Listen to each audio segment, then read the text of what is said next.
ನಮಸ್ಕಾರ. ವಿಶ್ವವಾಣಿ ಟಿವಿಗೆ ಸ್ವಾಗತ. ರಾಜ್ಯಗಳಲ್ಲಿ ಪಕ್ಷದ ಸಂಘಟನೆ ಬಲಪಡಿಸುವ ವಿಚಾರದಲ್ಲಿ ಹಾಗೂ ಮುಂದಿನ ಚುನಾವಣೆ ಫಲಿತಾಂಶಗಳಿಗೆ ರಾಜ್ಯದ ಅಧ್ಯಕ್ಷರೇ ಎಲ್ಲದಕ್ಕೂ ಕೂಡ ಉತ್ತರಿಸಬೇಕಾಗುತ್ತೆ. ಕಾಂಗ್ರೆಸ್ ಪಕ್ಷವನ್ನ ರಾಜ್ಯದ ಮುಖ್ಯ ಕಚೇರಿಯಿಂದ ಬೂತ್ ಮಟ್ಟದವರೆಗೆ ಸಂಘಟನಾತ್ಮಕವಾಗಿ ಬಲಪಡಿಸುವುದು ನಿಮ್ಮ ಕರ್ತವ್ಯ. ಇನ್ನು ಕಷ್ಟದ ಸಮಯದಲ್ಲಿ ಓಡಿ ಹೋಗುವವರನ್ನ ಬಿಟ್ಟು ಪಕ್ಷದ ಬೆನ್ನಿಗೆ ಬಂಡೆಗಲ್ಲಿನಂತೆ ನಿಲ್ಲುವಂತಹ ಮತ್ತು ನಮ್ಮ ನಿಯಮಗಳಿಗೆ ಬದ್ಧವಾಗಿರುವವರನ್ನ ಪಕ್ಷಕ್ಕೆ ಕರೆತನ್ನಿ ಅಂತ ಪಕ್ಷ ಸಂಘಟನೆ ಕುರಿತು ಎಐಸಿಸಿ ಅಧ್ಯಕ್ಷ ಮಲ್ಲಿಕಾರ್ಜುನ್ ಖರ್ಗೆ ಈ ಒಂದು ಸಭೆಯಲ್ಲಿ ಮಾತನಾಡಿದ್ದಾರೆ. ಹಾಗಾದರೆ ಕಾಂಗ್ರೆಸ್ ನಾಯಕರಿಗೆ ಪಾಠ ಮಾಡಿರ್ತಕ್ಕಂತಹ ಮಲ್ಲಿಕಾರ್ಜುನ್ ಖರ್ಗೆ ಅಷ್ಟಕ್ಕೂ ಸಭೆಯಲ್ಲಿ ಏನೆಲ್ಲ ಚರ್ಚೆ ಮಾಡಿದ್ದಾರೆ ಗೊತ್ತಾ? ಇದೇ ಹೊತ್ತಿನ ವಿಶೇಷ. ಕಾಂಗ್ರೆಸ್ ಸೋತ್ರೆ ಅಧ್ಯಕ್ಷರುಗಳ ತಲೆದಂಡ. ನಾನು ವೀರೇಶ್ ಶಿವಾನಂದ್ ಅಂಬಿ.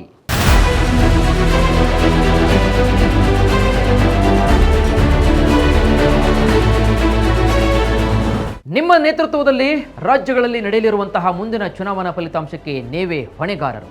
ಸಂಕಷ್ಟದ ಸಮಯದಲ್ಲಿ ಪಲಾಯನ ಮಾಡುವಂತಹ ಪಕ್ಷಾಂತರಗಳಿಂದ ನೀವು ಸ್ವಲ್ಪ ದೂರವಿರಿ. ಯಾಕಂದ್ರೆ ಪಕ್ಷದ ಸಿದ್ಧಾಂತಕ್ಕೆ ಬದ್ಧರಾಗಿರುವವರನ್ನ ಮಾತ್ರ ಬೆಂಬಲಿಸಿ ಅಂತ ಹೊಸದಾಗಿ ನೇಮಕಗೊಂಡಿರುವಂತಹ ಕಾಂಗ್ರೆಸ್ ರಾಜ್ಯ ಘಟಕದ ಉಸ್ತುವಾರಿಗಳು ಹಾಗೂ ರಾಜ್ಯ ಪ್ರಧಾನ ಕಾರ್ಯದರ್ಶಿಗಳಿಗೆ ಎಐಸಿಸಿ ಅಧ್ಯಕ್ಷ ಕಾಂಗ್ರೆಸ್ನ ಹಿರಿಯ ನಾಯಕ ಮಲ್ಲಿಕಾರ್ಜುನ್ ಖರ್ಗೆ ಅವರು ಸ್ಪಷ್ಟ ಹಾಗೂ ಖಡಕ್ ಸೂಚನೆ ನೀಡಿದ್ದಾರೆ.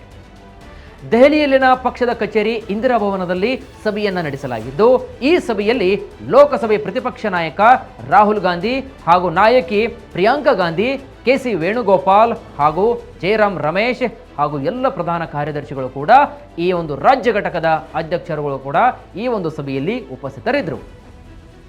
ಕಾಂಗ್ರೆಸ್ ಪ್ರಧಾನ ಕಾರ್ಯದರ್ಶಿಗಳು ಹಾಗೂ ಪಕ್ಷದ ಎಲ್ಲಾ ರಾಜ್ಯಾಧ್ಯಕ್ಷರನ್ನ ಉದ್ದೇಶಿಸಿ ಮಾತನಾಡಿದಂತಹ ಮಲ್ಲಿಕಾರ್ಜುನ್ ಖರ್ಗೆ ಅವರು ಪಕ್ಷ ಸಂಘಟನೆಯ ಕುರಿತು ಎಲ್ಲ ಕಾಂಗ್ರೆಸ್ ನಾಯಕರಿಗೆ ಪಾಠ ಮಾಡಿದ್ದಾರೆ.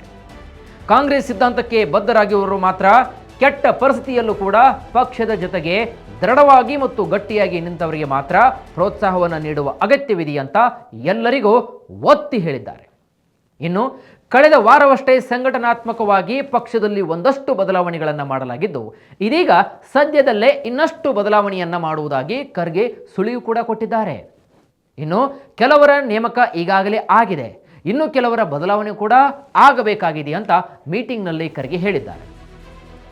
ರಾಜ್ಯಗಳಲ್ಲಿ ಪಕ್ಷದ ಸಂಘಟನೆ ಬಲಪಡಿಸುವ ವಿಚಾರದಲ್ಲಿ ಹಾಗೂ ಮುಂದಿನ ಚುನಾವಣೆ ಫಲಿತಾಂಶಗಳಿಗೆ ರಾಜ್ಯದ ಅಧ್ಯಕ್ಷರೇ ಎಲ್ಲದಕ್ಕೂ ಕೂಡ ಜವಾಬ್ದಾರರು ಮತ್ತು ಅದಕ್ಕೆ ನೇರವಾಗಿ ಉತ್ತರಿಸಬೇಕಾಗುತ್ತೆ.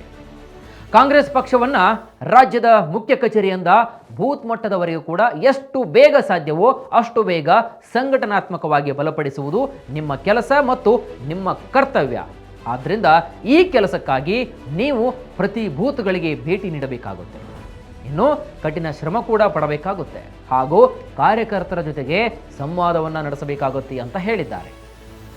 ಇದರ ಜೊತೆಗೆ ಇಂಡಿಯನ್ ನ್ಯಾಷನಲ್ ಟ್ರೇಡ್ ಯೂನಿಯನ್ ಕಾಂಗ್ರೆಸ್ನಂತಹ ಕೆಲವೊಂದಿಷ್ಟು ಸಹ ಸಂಘಟನೆಗಳು ಕೂಡ ನಮಗೆ ಬಹುಮುಖ್ಯವಾಗಿವೆ. ಹಾಗಾಗಿ ಪಕ್ಷ ಸಂಘಟನೆ ಅಂತ ಬಂದಾಗ ಅವರನ್ನು ಕೂಡ ನಮ್ಮೊಳಗೆ ತೊಡಗಿಸಿಕೊಳ್ಳಿ ಅಂತ ಎಐಸಿಸಿ ಅಧ್ಯಕ್ಷ ಮಲ್ಲಿಕಾರ್ಜುನ್ ಖರ್ಗೆ ಸಲಹೆ ನೀಡಿದ್ದಾರೆ ಎಲ್ಲ ಕಾಂಗ್ರೆಸ್ನ ನಾಯಕರಿಗೆ.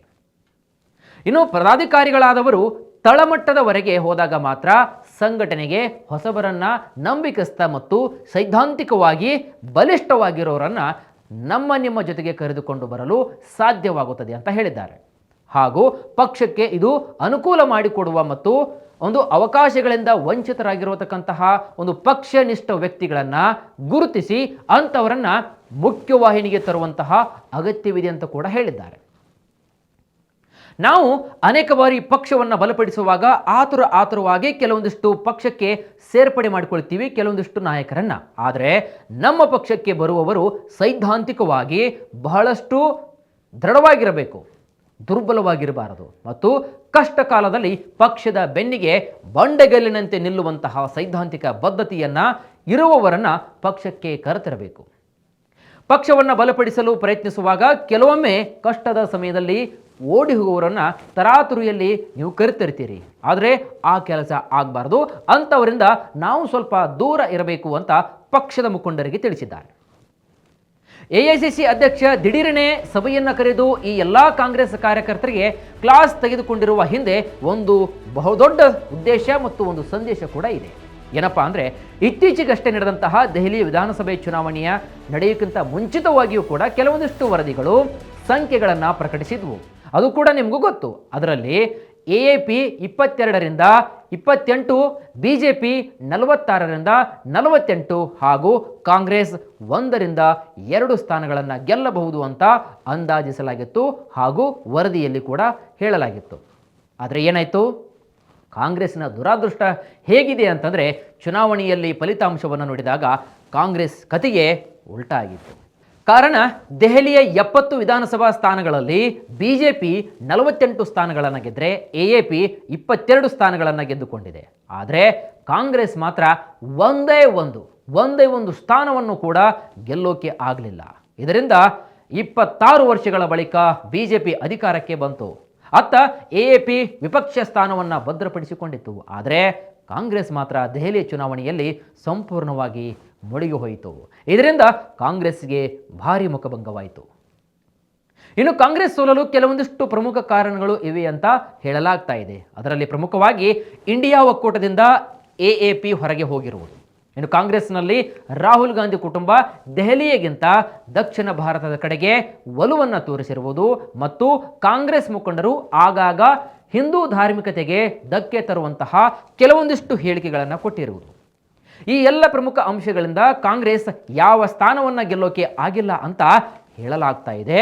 ಜೊತೆಗೆ ಕೇವಲ ದೆಹಲಿ ಮಾತ್ರವಲ್ಲ, ಮುಂಬರ್ತಕ್ಕಂತಹ ಚುನಾವಣೆಗಳಲ್ಲಿ ಬೇರೆ ರಾಜ್ಯಗಳಿಗೂ ಕೂಡ ಇದರ ಬಿಸಿ ತಟ್ಟಬಹುದು ಎಂಬ ಹಿನ್ನೆಲೆಯಲ್ಲಿ ದೆಹಲಿಯ ಮಹತ್ವದ ಸಭೆಯಲ್ಲಿ ಖರ್ಗೆ ಅವರು ಫುಲ್ ಕ್ಲಾಸ್ ಹಾಗೂ ಎಲ್ಲ ನಾಯಕರಿಗೆ ಡ್ರಿಲ್ ಮಾಡಿದ್ದಾರೆ. ಲೋಕಸಭೆಯ ವಿರೋಧ ಪಕ್ಷದ ನಾಯಕ ಮತ್ತು ಮಾಜಿ ಕಾಂಗ್ರೆಸ್ ಅಧ್ಯಕ್ಷ ರಾಹುಲ್ ಗಾಂಧಿ ಅವರು ದೆಹಲಿಯ ದರ್ಬಾರ್ನಲ್ಲಿ ಅಧಿಕಾರವನ್ನು ಕೇಂದ್ರೀಕರಿಸುವ ಬದಲು ಜಿಲ್ಲಾ ಮಟ್ಟದಲ್ಲಿ ಅಧಿಕಾರವನ್ನು ವಿಕೇಂದ್ರೀಕೃತಗೊಳಿಸಬೇಕು ಹಾಗಂತ ಸ್ಪಷ್ಟವಾಗಿ ಸಲಹೆಯನ್ನು ಕೊಟ್ಟಿದ್ದಾರೆ. ಹಾಗೂ 1970ಕ್ಕಿಂತ ಮೊದಲು ಜಿಲ್ಲಾ ಕಾಂಗ್ರೆಸ್ ಅಧ್ಯಕ್ಷರು ಪ್ರಭಾವಿ ವ್ಯಕ್ತಿಯಾಗಿದ್ದರು. ಹೆಚ್ಚಾಗಿ ಟಿಕೆಟ್ಗಳನ್ನು ವಿಧಾನಸಭೆಯಲ್ಲಿ ಮತ್ತು ಆ ಮಟ್ಟದಲ್ಲಿ ಕೆಳ ಹಂತಗಳಲ್ಲಿ ಅಂತಿಮಗೊಳಿಸಲಾಗ್ತಾ ಇತ್ತು. ಆದರೆ ನಂತರ ಅಧಿಕಾರವು ರಾಜ್ಯದ ಕೈಗೆ ಹೋಯಿತು. ನಂತರ AICC ಎಲ್ಲವನ್ನು ಕೂಡ ತನ್ನ ನಿಯಂತ್ರಿಸಲು ಪ್ರಾರಂಭವನ್ನು ಮಾಡಿತು. ದೆಹಲಿಯ ಕೋಣೆಗಳಲ್ಲಿ ಕುಳಿತು ತಂತ್ರಗಳನ್ನು ರೂಪಿಸುವುದು ಮತ್ತು ಚರ್ಚಿಸುವುದನ್ನು ಬಿಟ್ಟು ಬೇರಿನಿಂದಲೇ ಅಂದರೆ ತಳಮಟ್ಟದಲ್ಲೇ ನಾವು ಹೋರಾಡುವುದರಿಂದ ಯಶಸ್ಸನ್ನು ಸಾಧಿಸಬಹುದು ಮತ್ತು ಪ್ರತಿಯೊಂದು ನಿರ್ಧಾರಕ್ಕೂ ದೆಹಲಿ ದರ್ಬಾರನ್ನು ಅವಲಂಬಿಸಬೇಕಾಗಿಲ್ಲ ಅಂತ ರಾಹುಲ್ ಗಾಂಧಿ ತಮ್ಮ ಸಂದೇಶವನ್ನು ರವಾನಿಸಿದ್ದಾರೆ. ಇತ್ತ ಕಾಂಗ್ರೆಸ್ ಪ್ರಧಾನ ಕಾರ್ಯದರ್ಶಿ ಜೈರಾಮ್ ರಮೇಶ್ ಮಾತನಾಡಿದ್ದು, ಉಪಸಮಿತಿ ರಚನೆ ಇದನ್ನು ಹೇಗೆ ಮಾಡಬೇಕೆಂದು ನಿರ್ಧರಿಸಲು ಅತಿ ಶೀಘ್ರದಲ್ಲೇ ಒಂದು ಉಪಸಮಿತಿಯನ್ನು ರಚಿಸಲಾಗುತ್ತೆ.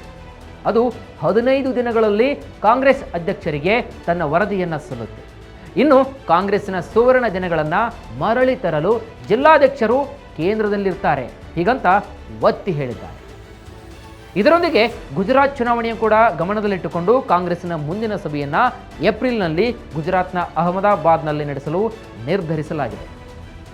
ವಾಸ್ತವವಾಗಿ ಲೋಕಸಭಾ ಚುನಾವಣೆಯ ನಂತರ ಲೋಕಸಭೆಯಲ್ಲಿ ವಿರೋಧ ಪಕ್ಷದ ನಾಯಕರಾದಂಥ ನಂತರ ರಾಹುಲ್ ಗಾಂಧಿ ಅವರು ಭಾರತದ ಮೈತ್ರಿಕೂಟದೊಂದಿಗೆ ಒಟ್ಟಾಗಿ ಗುಜರಾತಿನಲ್ಲಿ BJPಯನ್ನು ಸೋಲಿಸೇ ತೀರ್ತೇವೆ ಅಂತ ಮತ್ತೊಮ್ಮೆ ಶಪಥ ಮಾಡಿದ್ದಾರೆ.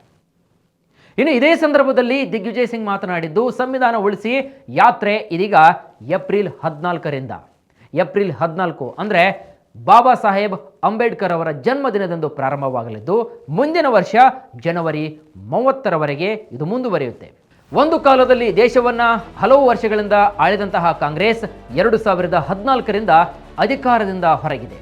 ಆದ್ದರಿಂದ ನಾವು ಶತಾಯಗತಾಯವಾಗಿ ಪ್ರಯತ್ನಿಸಬೇಕಾಗಿದೆ ಅಂತ ಹೇಳಿದ್ದಾರೆ.